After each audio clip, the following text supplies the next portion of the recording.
Because it's like 10. Yeah, it is. The vid for you.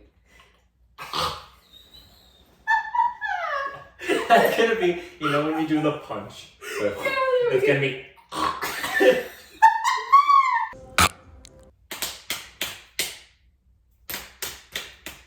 Fuck. Yeah! Hey guys, it's Casey.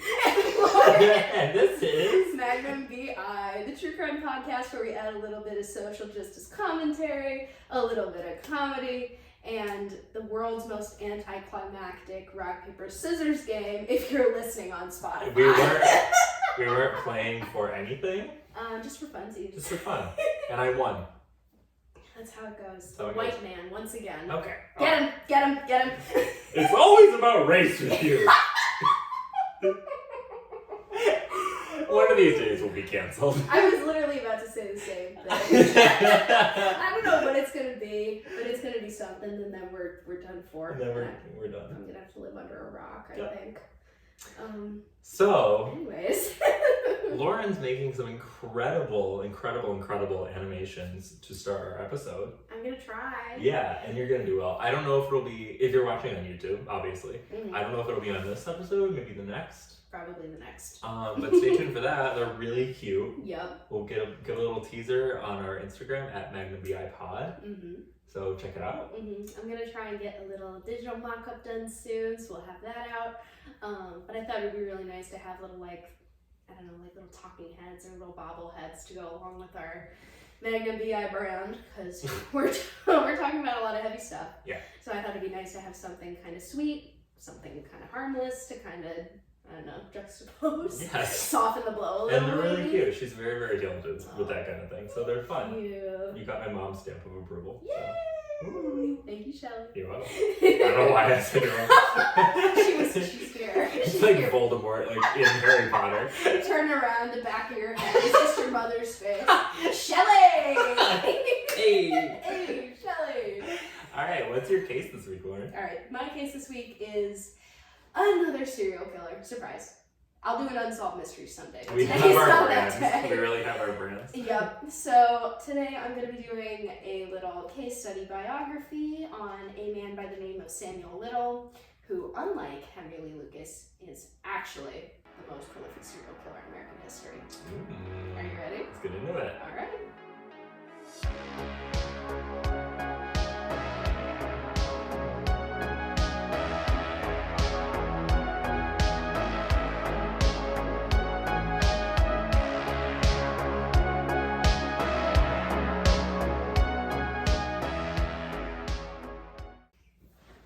Okay, so Samuel Little, born June 4th, 1940. He's a Gemini. Okay. What do we think of Geminis? That's my moon and rising. Is it really? Yeah. What are your opinions? What are your thoughts? I like deeply relate to like the being able to socialize with anybody and being good in social situations. However, when I was young, like in high school, I was very fake. Really? As like my high school friends who are listening can attest, I was very like, I was Regina George being like, oh my god, I love your skirt. Oh my god, that's the ugliest epic shirt I've ever seen. Like that was me a lot of the time. I actually can't picture that for you. That's crazy. I've gotten a lot nicer in my old age. Well, I'm glad we're friends now. Yeah, it doesn't seem like this guy got nicer though. No, unfortunately not. So, he was born in Reynolds, Georgia, to his mother, Bessie May Little, who was a sex worker. And his father, named Paul McDowell, was never really in the picture. So both of his parents were like 19 at the time. So Samuel's mother moves back in with her mother, Samuel's grandmother, and they moved to Lorain, Ohio, where he was mainly raised by his grandmother while his mother was out working. So he was kind of unattended as a child, and this is reflected by like a bunch of like delinquency stunts he pulled when he was younger. He had a very long rap sheet for juvenile detention centers, like right from the get-go. Oof. So unfortunately, Samuel is just off the bat not doing super good. When he was growing up, he recalls an event in elementary school where he realized he had this kind of fascination with women's necks. Oh no. So, I probably should have mentioned this at the beginning. There's going to be brief descriptions of sexuality, violence, rape, and murder. Okay. So, we're getting into it. There we go. This obsession would later turn to a kink, which is called partialism, which is an obsession with a certain body part. Interesting. Like big breasts or butts or feet if you're a weirdo. Yes, I am kink shaming. Anyway, now, while this fascination in and of itself isn't harmful on its own, it soon became evident that some element of violence had begun to taint his interest as he began collecting magazines, true crime magazines, funnily enough, that depicted women being strangled or choked. Ooh. So, right from the get-go. Are these like genuine true crime magazines or like bondage, like sadomasochism? That's a really good question. I don't know for sure. When I was doing my research, it just said like true crime magazines that included like imagery of women being choked. Okay. So there's something about the neck and strangulation that Samuel is really into right off the bat, which is very icky, especially considering he's so young, and he's immediately like, that's it, this is my thing. Wow. So, tough start to this one, guys. A little bit of foreshadowing too, unfortunately. Yes. So, 1956, he's 16 years old. He spends a small stint in a juvenile detention facility after breaking and entering, before moving with his mother to Florida in the 1960s. In 1961, he was sentenced to 3 years in prison after breaking into a furniture store back in Ohio, and was released after serving the full sentence in 1964. Whoa. So he's already got a pretty long rap sheet, as we already discussed. Yeah. And this is going to continue throughout most of his adolescence and into his like late 50s or 60s, I think, just because that was his MO. He was always kind of in and out with the law. Well, and we know that the American prison system doesn't rehabilitate. Absolutely not. You know, Mm-hmm. so. Especially, you know, in Samuel's case, as a young, low socioeconomic status black man in the 60s, he is fucked. Damn. From that regard. I didn't realize the racial element too. Yes, so we have that to contest with, and to contrast, you know, with our Henry Lee Lucas, Gilbert Paul Jordan, which we're going to get into a little later. So he claimed that while he was in prison, he taught himself how to fight and considered himself a former prize fighter. So violence is his thing. He's like, yeah, this is my MO. I used to win money fighting people in prison. It's not looking good so far. Not looking good. Dude. So, after he gets out of prison in 1964, he kind of acts as a drifter and travels across the United States. He's arrested in 8 separate states multiple times. Whoa! So, you have to like try. I know, for a lot of different shits. We've got driving under the influence, fraud, shoplifting, solicitation, armed robbery, aggravated assault, and rape, unfortunately. Wow. And by 1975, he'd been arrested 26 times, and now in 11 states for more crimes, which also included theft, assault, attempted rape, and fraud. Whoa! He's going off. He's going crazy. Wow. I don't know, like, why. I don't think there's really a rhyme or reason, unfortunately, just by, you know, virtue of the breadth of the crimes he was committing. Yeah. Funny little detail. There was also, in the Wikipedia article I was, you know, skimming, there was a claim that he also tried to assault a government official. But when I clicked the link to source check, because I do, it kept directing to a Fox News article that had no sources. So do it that way. So there was no government official anywhere near him, is what I'm hearing. That I'm aware of. I never found a name or like a why or where or anything like that. So there's that. We're 1975. Unbeknownst to like everyone else, he's already killed somebody in 1970. So we're going to touch upon that a little bit in greater detail later. But he has a very extensive rap sheet criminal record, and during this time, while he's in his mid-20s, he's like a very attractive man. Okay. Like Ted Bundy type, charming, well-built, well-spoken. He has this incredible mustache, which I know you would love. Yeah. And blue eyes, and he is gorgeous. So he uses his attraction and his good looks to take advantage of these women that were interested in him, to kind of fuel this sexual desire he had surrounding strangulation. So we're off to a really good start. So in 1982, he was actually arrested for a different murder, not the murder he committed in 1970, for a woman named Melinda Rose Lepre. Whoa, pretty name. Right? Yeah. She had a lovely name. Who was a 22-year-old who had gone missing in September of that year.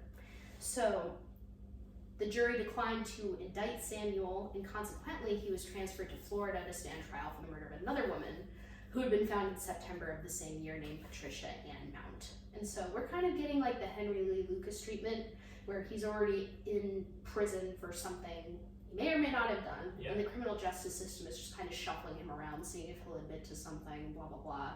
That fun little thing that they love to do in the 80s. Yep. So this one, however, held more water. Eyewitnesses actually placed him, at the scene of the crime as the last person that had seen Patricia alive before her disappearance, but inconsistencies with the witness statements resulted in his acquittal in January of 1984. So he's a man with an extensive criminal background who's already committed a couple different murders, and his reign of terror essentially could have been cut short if this trial had actually come to fruition and he'd been put in jail. But since the witness statements were inconclusive and it would be fucked up to put someone in jail for something they didn't do, that didn't happen. Ugh. But narrowly could have missed what's about to come. Yikes. So, as we've discussed, Samuel had an obsession with women's necks, and now we're going to discuss what his first killing looked like in 1970. Okay. So, the name of the victim was Mary Jo Payton. She was a 33-year-old living in Miami, Florida, and we set our scene in a bar on New Year's Eve. So, Mary Jo is by herself, and she sees Samuel from across the bar and is immediately smitten with him because he's an extremely attractive man. So she goes up to him and they're talking, getting to know each other because it's New Year's Eve and they're alone in a bar together. This is 1970? This is, yes, 1970. New Year's Eve, 1970, bar in Florida. Mm-hmm. Sign me up. Not with Samuel Little. Not with this guy. Otherwise, that sounds like the best time to be in a bar on New Year's Eve. In Florida, specifically. Oh, yeah. I bet that would be in 1970? fun. Yeah. Yep. Anyway. So, they're talking, they're chatting, getting to know each other, and she tells Samuel that, she's new in town. She's on the outs with her immediate family because they don't like how much she drinks.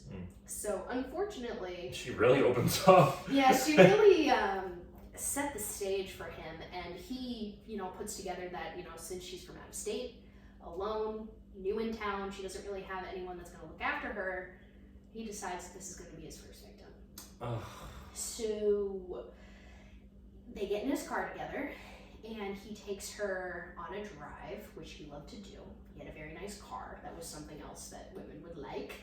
So they get into his car, he drives them to a secluded location, and they start to get intimate. She actually straddles him and is like, talking dirty, playing with his necklace. And, they're getting hot and heavy, and Samuel wraps his hands around her throat and kills her. Oh. So... Oh my god. This became the main method by which he would commit most of his murders, strangulation, and rape, consequently. Which is awful. Damn. So, yeah, we got another icky one, guys. Yeah, we do.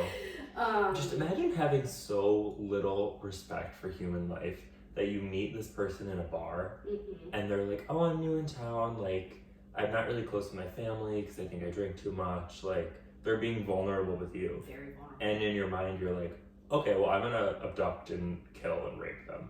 Yep. Like, he was a real piece of work, this guy. Which is terrible. Wow. Unfortunately, as we know, because of his obsession with women's necks, This would provide some sort of sexual gratification for him, as, you know, his obsession and his penchant for violence created a deadly combination that would motivate him to seek out dozens of women across his 35-year career as a serial killer. So, okay, I put in my notes funny detail. This isn't really funny, but Lauren's about to tell me something where I won't be able to sleep for a week. It's kind of funny, but listen. Interestingly enough, he actually was very squeamish and hated the sight of blood. Interesting. So this kind of informed the way that he would kill these people, unfortunately. But in a weird way, it kind of helped prolong his career, big air quotes, because he never had any DNA left on his person. Ooh. Because he wouldn't, like, you know, shoot them or stab them or anything that would leave, like, blood on his person or in his car. So Interesting. 9 times out of 10, you know, he would leave pretty much scot-free. Yeah. Which is terrible. Yeah. So there's that to contend with. After he subsequently kills Mary Jo, he dumps her body on the side of the road, where she would unfortunately remain unidentified until 2019, where DNA evidence would finally match her identity to a skeleton that was recovered in 1992. Mm-hmm. So thankfully, at least her family has some kind of closure for that awful event. Yeah. But like I said beforehand, Samuel made sure to go out of his way to choose victims that would fly under the radar. We've got Gilbert Paul Jordan flashbacks happening here. He would intentionally seek out women that lived on the fringes of society. And I have a small quote from a series of interviews he's done, which are available on the FBI's official website, if you're interested. Okay. He says, "I didn't go fucking around out there with the people that would be immediately missed and very important to either family or business or somebody. I'm not going over there in a white neighborhood and picking out a little young teenage girl like the weirdies do." So he made sure to pick out women of color, usually young black women, sex workers, alcoholics, drug addicts, drifters.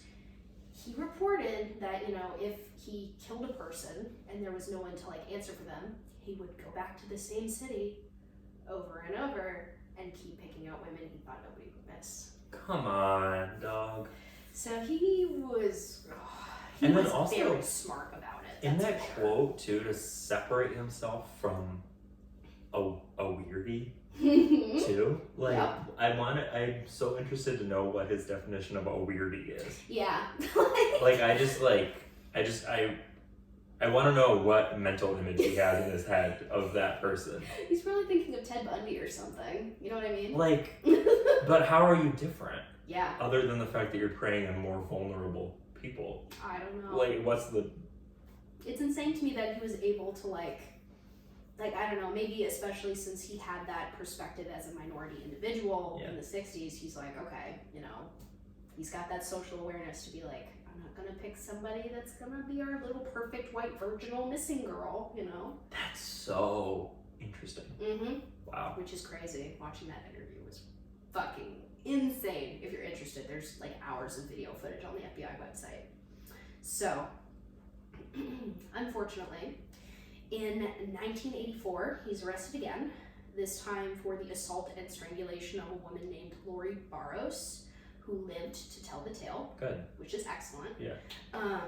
For whatever reason, they never did anything with that. He was just arrested, and they were like, okay, whatever, don't do it again. And they let him go.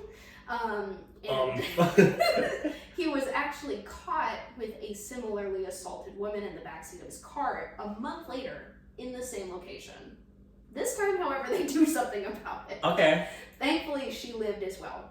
But, you know, since this was a double offense, doing the same thing again, and it was horrible. Within a month. In the same location. He was arrested, and he ended up serving 2.5 years in prison as a result. Okay. So, a little tidbit of justice. Lori was probably like, yeah, I told you it was gonna happen again. Like, what are you fucking doing? Now this other woman is traumatized for life. Nice work, everybody. Yeah. Great job. So, when he gets out of prison and he's released in 1987, he moves to LA and commits 10 additional crimes, all of the same caliber. Unfortunately, the exact timeline of the rest of his killings are is a little unclear because he was a drifter for like 35 years, basically doing the Henry Lee Lucas thing, except for real, like moving from state to state, committing crimes, leaving the bodies in undisclosed locations. And he pretty much gets away with this for about 30 years until he's arrested in a homeless shelter on September 5th, 2012. So very recent. Wow. Yeah. Yes. So, was he in the homeless shelter as like an unhoused person himself, or preying on them? I think he was an unhoused person himself. Okay. Whether he, tried to assault any of the people that were there, I'm not sure. I mean, probably. I wouldn't be surprised, Yeah. Unfortunately. Yeah, seems like the key victim for him. So yeah, so we've got that going for us. Now, the only good thing I will say about a serial rapist is that they leave behind a trail of DNA evidence. Mhm. So that is exactly what was used to indict him in 3 separate murders, all of which he committed more than a decade earlier. Wow. So they finally test the rape kits. Nice work, everybody. Yeah. And they determined that Samuel, was involved in the murders of 3 women named Carol Eileen Elford, who was discovered July 13th, 1987, Guadalupe Duarte, I'm going to try not to butcher her name, Podaka, it's not English, I'm so sorry, September 3rd, 1987, and Audrey Nelson Everett, August 14th, 1989. All 3 were recovered in the streets of LA. So, thanks to the DNA evidence he had left behind, the prosecution team was able to construct a compelling case. They drew, the evidence from the rape kits of the victims and from eyewitness testimonies of people that had nearly been victims themselves. So people he had tried to kill but hadn't. Oof. So Those poor people. I know, I cannot even imagine going through something as traumatic as this and the only thing that you escape with is your life. Mm-hmm. Like, that is gut-wrenching. Mm-hmm. It makes me want to throw up. So. And then, sorry, you're on trial too, defending, or not defending, No. presenting as a witness against him, Mm-hmm. and you have to see these 3 women who did not make it, Yep. and who could have very easily been you, Yep. and you have to sit with the other survivors and just Stare death in the rehatch face. all that and watch these attorneys defend him. Oof. Pretty bad. Yeah. Pretty bad. So, thankfully for the rest of the surviving victims and the families of the people that were killed, he is found guilty on 3 counts of first-degree murder, resulting in a life sentence to the California State Prison in Los Angeles County. So, interestingly enough, for some reason, he proclaims his innocence throughout the entirety of this trial. Despite the fact that there are eyewitness testimonies and DNA evidence, quantifiably putting him in a location at the time of these murders, he was screaming at the trial, I didn't do it, and he was literally just doing it to fuck with these people. Yeah. That's what the judge was saying, because the families of the victims were there. He was just doing it to fuck with them. He was a nasty piece of work. Ooh. So If I was murdered, okay. and my dad showed up at my trial, the person on trial would be dead and my dad would be on trial. I was gonna say my father would would literally kill somebody. I think mine would too. Yeah. Full stop. I really I can see that happening. Imagine sitting in a courtroom and the person who clearly killed your kid is sitting there. You killed them and had sex with their corpse. Oh, Sorry. And then you're just supposed to sit there and listen to them be like, I didn't do it. I don't either. I think I just start going. Just start punching. If you're not watching the YouTube video, I'm punching. I'm punching the air. Rocky Balboa. Oh. Ooh. But yeah, I think one of the women said something to the effect of, and God will judge you. Mm-hmm. So a much more gracious response than I ever would have had. I'm punching. He's punching harder. So, yeah. I'm a big restorative justice person. I literally am. Mr. WGS. Yeah. Abolitionist. We're doing the whole thing. But yep. If I was a family member in that courtroom that I give her a lot of props. Yeah. That's gracious. I would never have the patience. Yeah. So, after being incarcerated in 2018, he begins confessing to more crimes, thanks to the help of the Texas Rangers. No! Lauren! We're back again! Don't play boys. Kid Rock. Don't play Kid Rock. Don't play Kid Rock. I'm not gonna do it. I don't want to get copyright claimed. Yeah, we got copyright claimed. Kid Rock! By Kid Fuck Rock. you, dude. We don't even have 20 views on our last video. The YouTube It's creation disrespectful. studio literally said something to the effect of like, On behalf of Kid on Rock. behalf of Kid Rock, yeah. Well, so fuck you, man. Mhm. You know. Also, you're racist, so suck at that one. Oh. I know what you're thinking. You know, crossover episode of the century, roll the tapes, etc.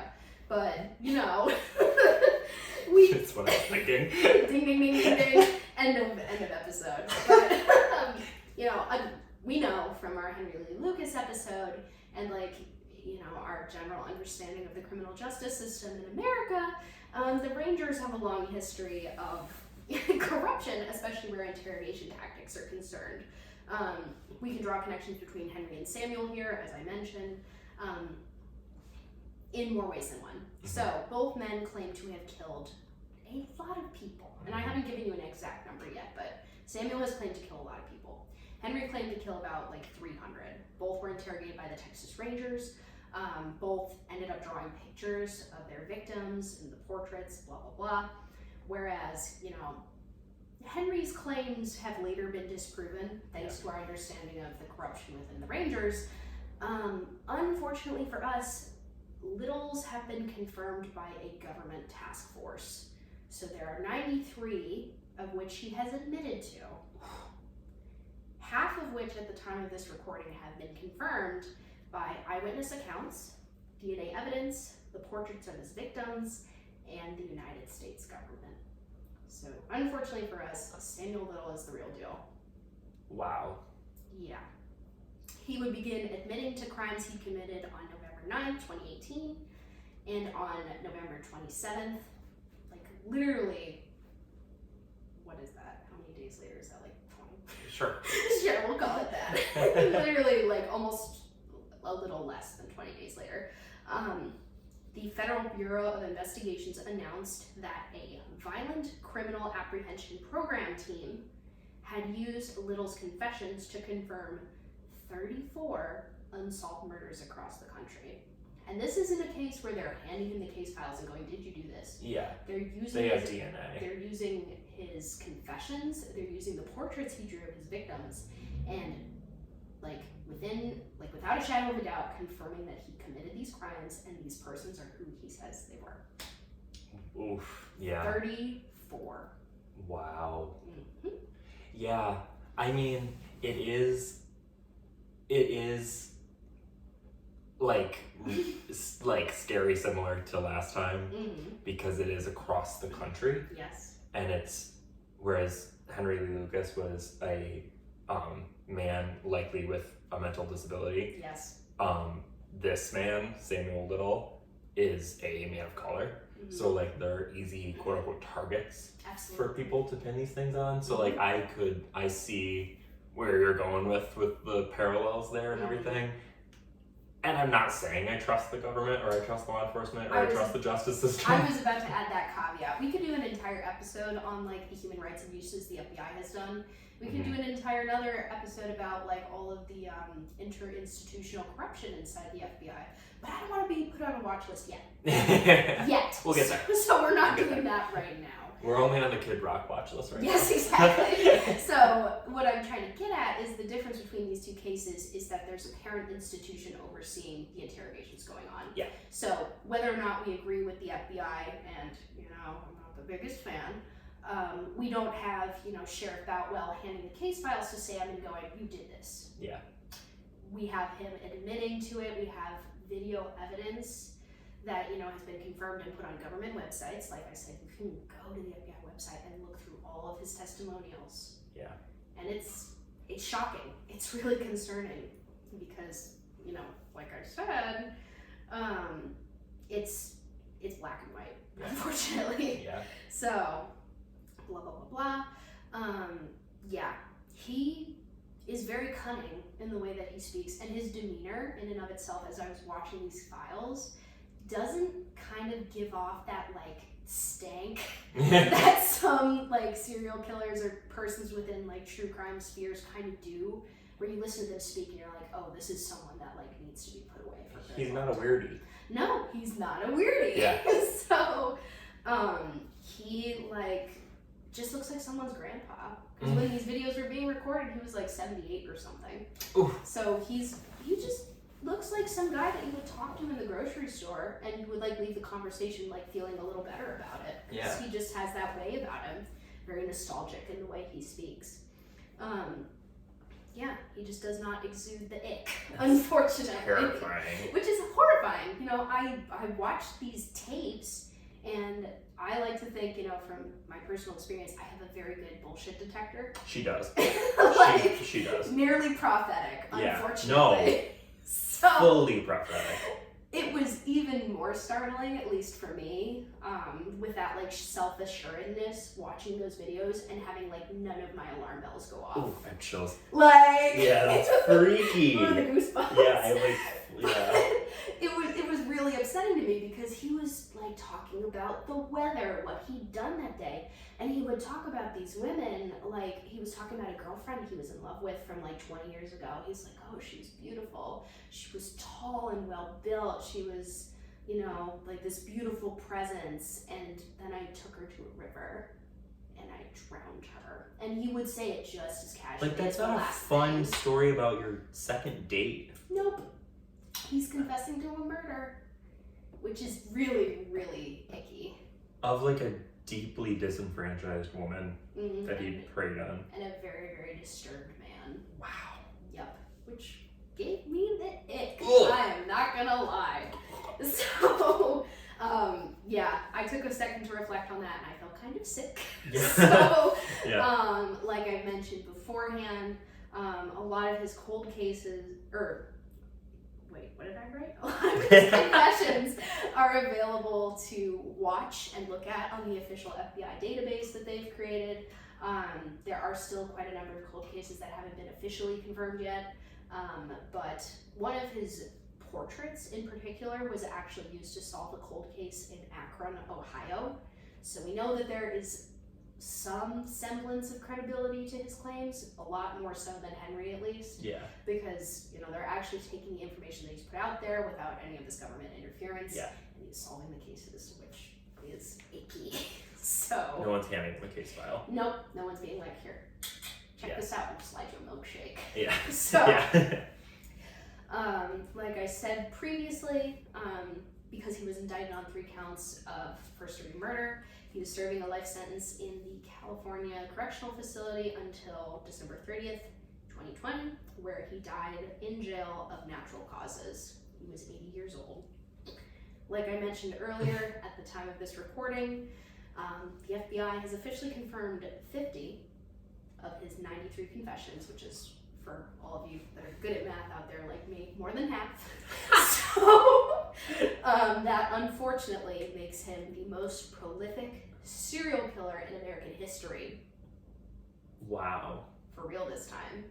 You know, unless, you know, 20 years from now some kind of corruption is uncovered. Yeah. But that's where we leave our case. That's Samuel Little. What a gross man. I know. It was a little ickier again than I originally intended. I keep saying I'm going to do a not icky one, and I'm really going to do a not icky one this time, I swear. Then she's like, this is the most prolific serial killer. I And then know. next week she's like, this is actually the most prolific serial killer. Here's my defense. I watched this one YouTuber specifically. His name is Wendigoon. I think I've already talked about him too. Uh-huh. And he does these serial killer iceberg videos where he's like, weirdest serial killers of all time. And he gives like a little tidbit, a little taste. And what I've gathered from the tastes I've picked up from his videos to study on my own, they're a lot ickier than he lets on. Yeah. So, Wendigoon, this one's for you. I love your videos, but fuck you for that. He said, I'm trying to get monetized, so I downplay it I a little know, bit. literally. Because he talked about, like, you know, the confession tapes that I discussed, and that was, like, pretty much it. So I was like, oh, the grandfather killer. But his actual name, which I found during the course of my research, is called the Stroke and Choke Killer. So, Nope. not good, not ideal. I could have died without knowing that. I did not need to know that. I don't have anything to say other than thank you for listening. Magnum B.I. Bye. Well, here we are. Here we are. What'd you think of Samuel Little? So, little Magnum B.I. behind the scenes. We filmed 2 episodes in a night. Yeah, we did. We back to back them. The first one was also very heavy. Yeah, I'm like emotionally, spiritually, metaphysically exhausted. I'm sorry. Like, that's like, ugh. It was icky, I know. I don't know what to make of it. The fact, like, I'm gonna watch the confession videos now that I know that, but just the way that how you described him is so cunning, that's scary. Yeah, like genuinely, because like I said, when I watched the interviews, none of my red flags were going up. And you are good at that. I like to think so. You are. Thank you. Especially, literally hearing him talk about, and not even in detail, but he's like, yeah, and then I did this, and then I did that. And it's just so... The words that my YouTube friend Wendigoon, we're not friends, used when he was discussing the way that Samuel spoke, he uses the term nostalgic reminiscence, and that's exactly it. It's almost romantic the way he talks about these people, which is awful. It's insane because it really reinforces that idea of it could be anyone. Yeah. It could literally be anyone, which is so scary. And imagine the family of those victims, if they ever watched that confession, like being like, you didn't know my kid. Yeah. You did not know, you're talking about my kid like you like were in love. You knew them for like 2 hours before you murdered them. Yeah, did the most unthinkable things you can do to a person. Yeah. Ugh. Piece of shit. Unfortunately, yes. Anyway, we have a fun game to play. Dun-dun, dun-dun, dun-dun. Lauren. Yes. My dearest Lauren. Oh, first of all, we're no longer guessing Lauren's middle name because last week, Oh, that's right. We were going to talk about that. in our Grant Motto episode, Yes. I got Lauren's middle name. Yes. Deeply proud of myself. I still can't believe you did it. In 9 episodes, 9.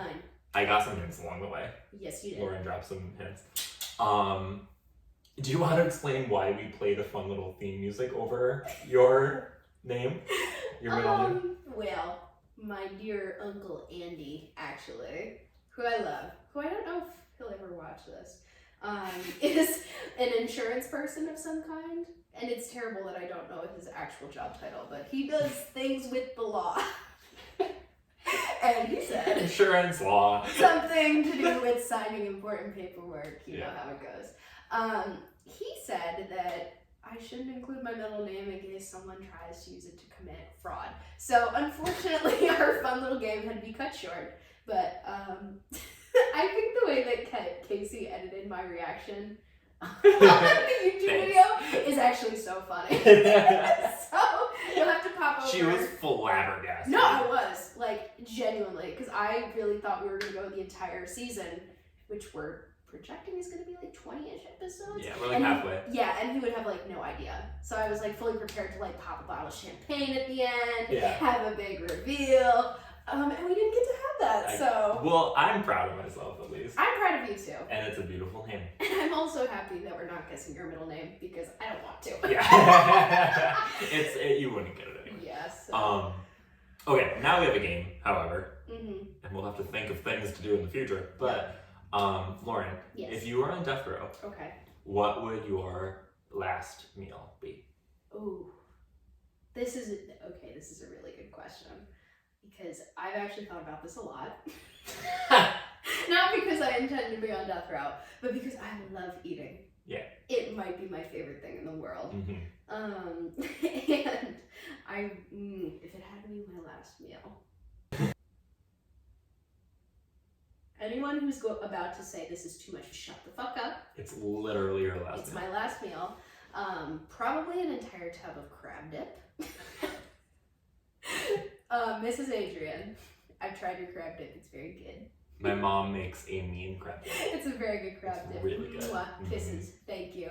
I would also eat an entire thing of buffalo chicken dip of my mother's recipe because I fucking love dip. It's my favorite thing in the world. One of my other favorite foods is also guacamole. So I love a guac. We've got a lot of dips happening. Let me think. Crab dip, buffalo chicken dip, guacamole. And I think a steak cooked over the fire, specifically by my dad. Because steak cooked over a wood fire, slow roasted, is probably one of the best things you can ever eat. Yeah. So that would be my 4 things. Crab dip, buffalo chicken dip, guacamole, and steak. So we're enlisting my mom and your parents to cook. I'm like, Mom, Lauren, she got caught. It's like a whole thing. But will you make the crab dip? Thanks. Mom, she's canceled for real this time. Like, for real. She's going away. I'm taking over the podcast, but like, I get the royalties now. So but You're gonna take custody of Benita?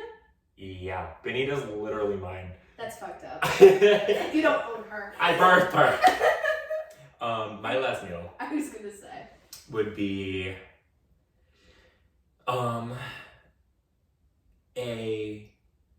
I usually like avoid meat, but it's my last meal. I'm having like 3 dozen boneless chicken wings. Ooh. With blue cheese dressing. Okay.